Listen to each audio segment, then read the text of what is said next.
1.1.2026. uvodi novitet, e-račun, pa tu kažu fiskalizacija za prodaju na kućnom pragu.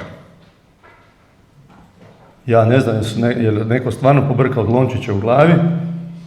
Dakle, ja sad recimo danas ću prodati kilu jabuka, 2 litre mlijeka, možda i 10 jaja, možda ne, i za to ću morati izdati fiskalizacijski račun.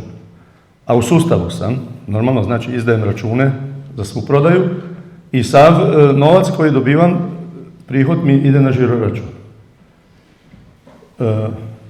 Ne znam, je li to na tragu ovoga elektronskog novca evropskog?